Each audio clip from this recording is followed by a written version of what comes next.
it was a really confusing and tough time too, because remember, it was really difficult also because being the first wrestler to get a guaranteed contract, it didn't sit well with a lot of guys. Remember Stone Cold Steve Austin, Triple H, and a few other guys went right before me. They didn't get nothing. Mick Foley, they got just, an opportunity.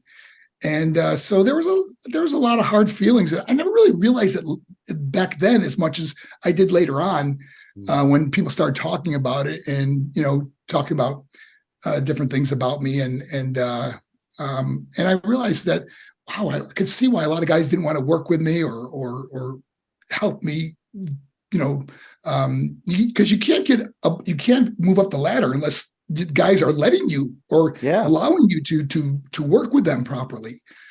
But if someone doesn't want to work with you, they can make you look really bad. And it was a tough time, but like I said, in life, no regrets, man. It's just part of life. You learn so much from adversity in life.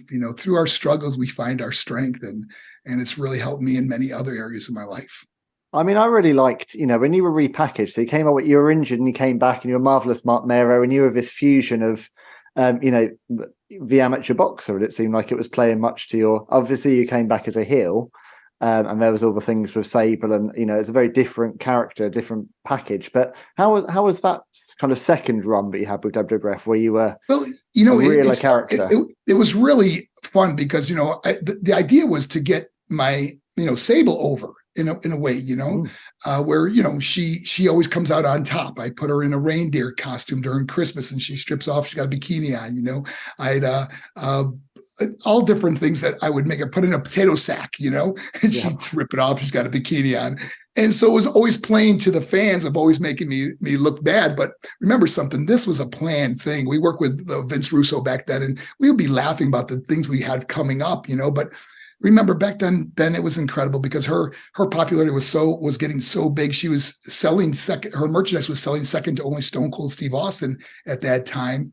And it was just an incredible time. And they're backing up the Brinks truck at our house. So I'm getting a guaranteed contract. So whether I win or lose, I'm getting paid the same. And of course, her popularity is skyrocketing at this time. But when I look back and realize how it hurt me as a wrestler, for example, we did one thing where I allowed her to Sable bomb me, power bomb me. Remember that? And, I was getting ready to work a program with Stone Cold Steve Austin, so they're moving me right up the ladder there. And Stone Cold, after seeing that, he wouldn't work with me. And rightfully understand it now from his point of view. If a girl can beat him up, Stone Cold was the top guy. Why would he even bother with someone like that? So understanding that, but back then, like I said, I wouldn't change anything because we did very well. And getting her character over was my main thing. Thing I wanted to do back then, and it worked miraculously.